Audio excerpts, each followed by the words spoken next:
Breaking news చూస్తున్నాం. కేంద్ర ప్రభుత్వం కీలక నిర్ణయం తీసుకుంది. పార్లమెంట్ చివరి రోజు లోక్సభలో పలు కీలక బిల్లులు కేంద్ర హోంమంత్రి అమిత్ షా ప్రవేశపెట్టారు. చట్టాల పేర్లు మార్పులను ప్రవేశపెట్టింది.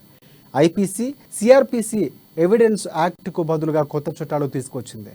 సిఆర్పీసీ బదులుగా భారతీయ న్యాయ సంహిత బిల్లు, ఐపీసీ బదులుగా భారతీయ నాగరిక సురక్షిత సంహిత బిల్లును ప్రవేశపెట్టింది. అఘాయిత్యాలపై విషయంలో మైనర్లపై రేపుకు పాల్పడితే మరణశిక్ష, గ్యాంగ్ రేపునకు పాల్పడితే 20 ఏళ్ల పాటు జైలు శిక్షను అమలు చేసే బిల్లును ప్రవేశపెట్టారు. ఈ సందర్భంగా బ్రిటిష్ కాలం నాటి కాలం చెల్లిన చట్టాలు ప్రక్షాళన చేస్తున్నామని అమిత్ షా తెలిపారు. రాజద్రోహం వంటి చట్టాలు తొలగిస్తున్నామని చెప్పారు. కొత్త చట్టాలతో 90% పైగా నేరగాళ్లకు శిక్షలు ఖాయమవుతాయని చెప్పారు.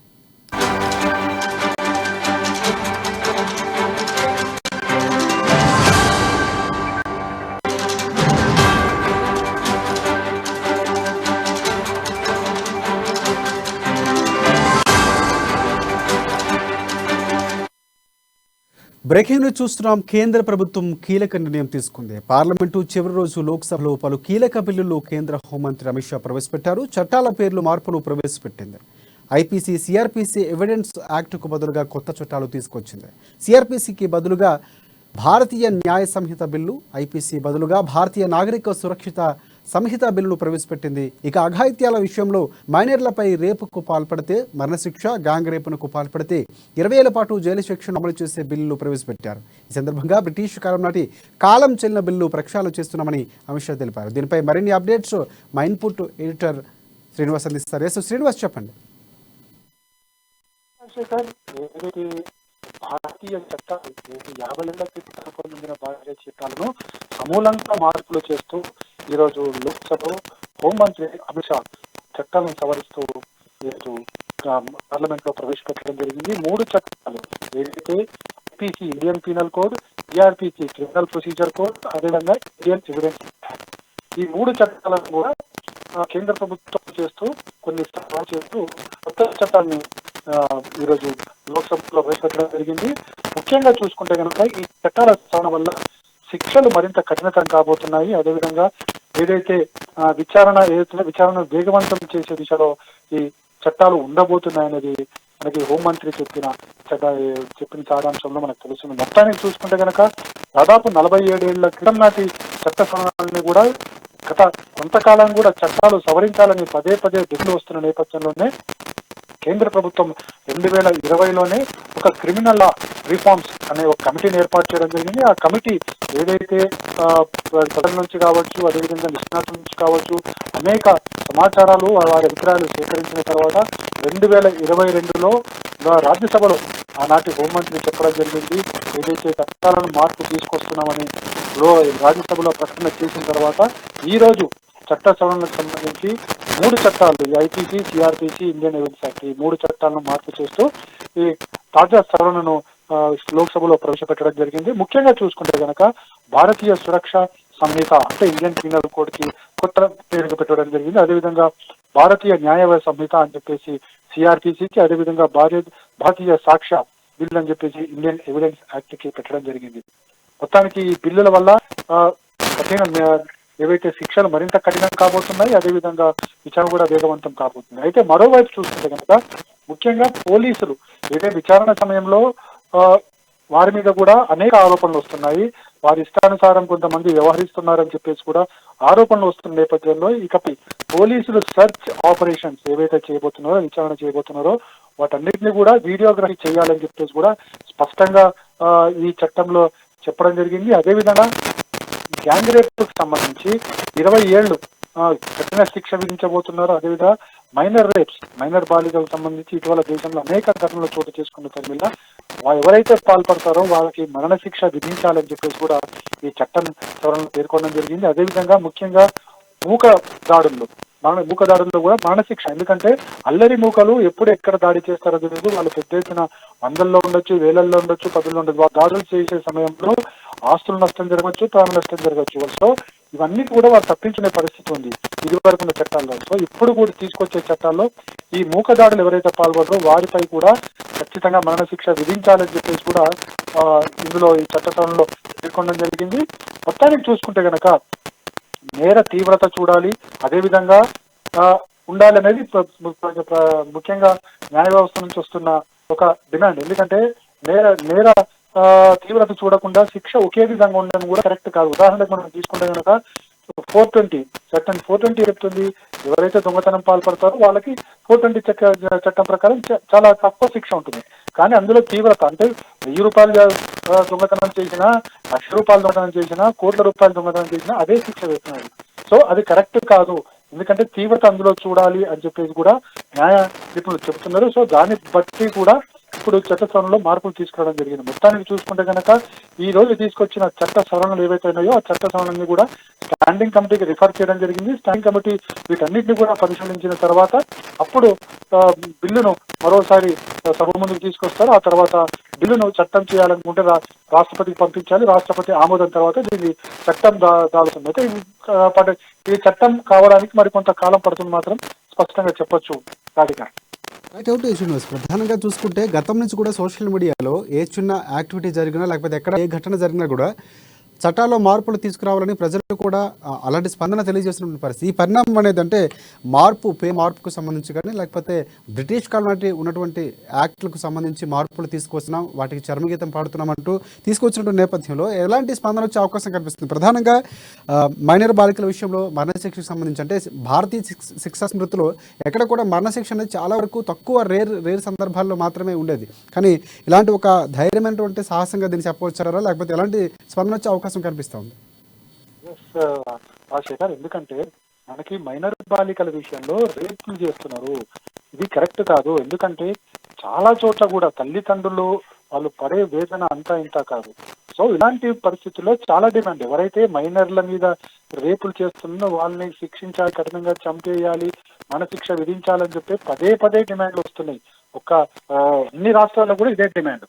సో మైనర్లు వాళ్ళకి ఏమీ తెలియని వాళ్ళ మీద ఇట్లా రేపులు పాల్పడడం అనేది కరెక్ట్ కాదు. ఎందుకంటే శిక్ష కూడా దానికి కరెక్ట్ గా లేదు కాబట్టి ఇలాంటివన్నీ కూడా రోజు రోజుకి పెరుగుతున్నాయి, ఒక చూసి ఒకరు తయారవుతున్నారు. కాబట్టి ఇలాంటి జరగకుండా ఉండాలంటే కఠినంగామైన శిక్ష మరణ శిక్షనే అనేది ప్రధానంగా వస్తున్న డిమాండ్. మొత్తం దేశవ్యాప్తంగా కూడా ఇదే వస్తుంది. అంటే మరోవైపు చూసుకుంటే కనుక మరణ శిక్ష విధిస్తే కొన్ని ప్రజా సంఘాలు వచ్చి మరణ శిక్షను చేయడం కరెక్ట్ కాదని చెప్తున్నప్పటికీ కూడా ఇది ఎవరైతే ఎక్స్పీరియన్స్ అనుభవంలో వాళ్ళు పడుతున్న బాధ అంతా ఇంత కాదు. కాబట్టి ఇలాంటి చట్టాలు తీసుకురావాలి, మరణశిక్ష లాంటి చట్టాలు తీసుకురావాలనేది ఇప్పుడు ఖచ్చితంగా వినిపిస్తుంది. ప్రజల్లో వస్తున్న డిమాండే ఇది. ఆ డిమాండ్ బేస్ చేసుకునే కేంద్ర ప్రభుత్వం ఈ చట్ట సవరణ తీసుకొచ్చింది. అదేవిధంగా మనకి అల్లరి మూకల దాడిలో కూడా మరణశిక్షణ విధించారు. ఎందుకంటే అల్లరి మూకలు దాడి చేసినప్పుడు ఆస్తి నష్టంతో పాటు ప్రాణ నష్టం కూడా జరుగుతుంది.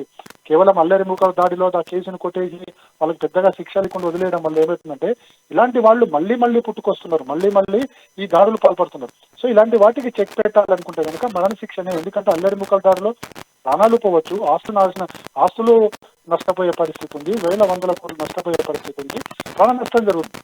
సో ఇలాంటి యాక్ట్ వల్ల రేపు ఎవరన్నా సరే అల్లరి మూకలు దాడి చేయాలంటే ఒక నిమిషం ఆలోచిస్తారు. ఒకవేళ చట్టంలో మనం ఇరుక్కపోతే గనక మనకి మరణశిక్ష పడుతుంది అనేది స్పష్టంగా వాళ్ళకి అర్థమవుతుంది. కాబట్టి ఇలాంటి కఠిన శిక్షల వల్ల ఫస్ట్ నేరాలు జరగకుండా ఉండడానికి ఒక మొదటి స్టెప్ గా మనం భావించారు. అంటే ఒకవేళ నేరం చేసిన తర్వాత వాళ్ళ మీద ఈ శిక్ష అమలు అయిన తర్వాత అప్పుడు ఎవరన్నా నేరాలు చేయాలనుకుంటే ఆలోచిస్తారు. కానీ ముందుగా ఇలాంటి నేరాలకి ఇలాంటి శిక్ష ఉంది అంటే గనక ఫస్ట్ నేరం చేయాలనుకున్న ఆలోచన ఎవరికైతే వస్తుందో అలాంటి వాళ్ళంతా కూడా వెనక్కి తగ్గే అవకాశం ఉంది. సో ముందుగా చట్ట సవరణ తీసుకురావాలన్న డిమాండ్ మేరకే ఈ చట్ట సవరణ తీసుకొస్తున్నారని చెప్పొచ్చు మనం. రాజశేఖర్, రైట్, ఇప్పుడు గ్యాంగ్ రేప్కు సంబంధించి అలాగే మైనర్ బాలిక విషయంలో మరణశిక్షకు సంబంధించి మహిళల నుంచి ఎలాంటి స్పందన వచ్చే అవకాశం కనిపిస్తుంది? ఎందుకంటే వారికి చాలా వరకు భద్రత కల్పించే అందులో కూడా ప్రధానంగా పేర్కొంటూ వారికి రక్షణ కల్పించేలాగా పేర్లు కూడా మార్పులు చేశారు.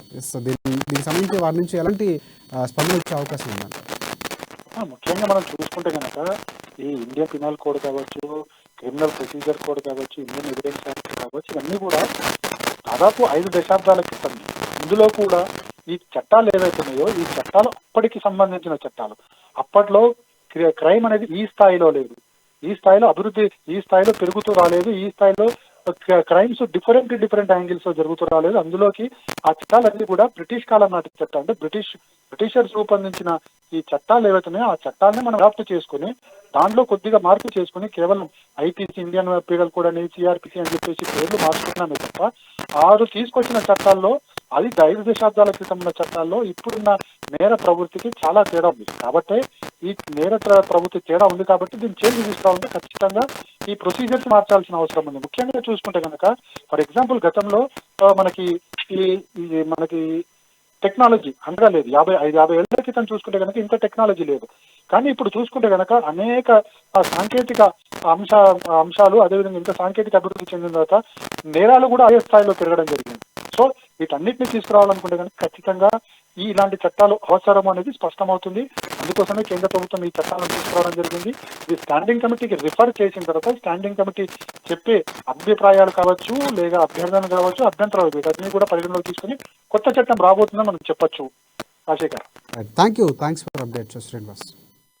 फॉरेंसिक साइंस यूनिवर्सिटी बनाने का मैं इस सदन के माध्यम से पूरे देश को आश्वस्त करना चाहता हूं कि 3 साल के बाद हर साल 33,000 फॉरेंसिक साइंस के एक्सपर्ट और साइंटिस्ट मिलने लगे। ये इसलिए किया गया कि कानून हम लेकर आने वाले। मान्यवर, एक कानून में हमने लक्ष्य रखा है कि दोष सिद्धि के प्रमाण को, कन्विक्शन रेशियो को 90% से ऊपर लेकर जाना है। ये हमारा लक्ष्य है।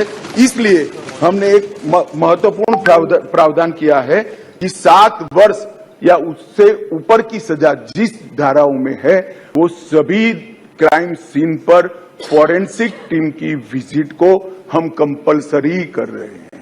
और मान्यवर, इसके माध्यम से एक वैज्ञानिक साक्ष्य, एक साइंटिफिक एविडेंस पुलिस के पास होगा जिसमें कोर्ट में दोषियों को बरी होने की संभावना बहुत कम हो जाएगी। टोटल 313 बचाव है मान्यवर, और मैं इतना कह सकता हूं कि हमारी न्यायिक दंड प्रक्रिया क्रिमिनल जस्टिस सिस्टम के अंदर आमूलचूल परिवर्तन होगा और सबको ज्यादा से ज्यादा 3 साल के अंदर न्याय होगा। मान्यवर, इसमें पुलिस अधिकारियों को भी जवाबदेह किया है, वकीलों को भी जवाबदेह किया है और न्याय करने वाले के लिए भी मर्यादाएं रखी है। इसमें महिलाओं का और बच्चों का विशेष ध्यान दिया गया है।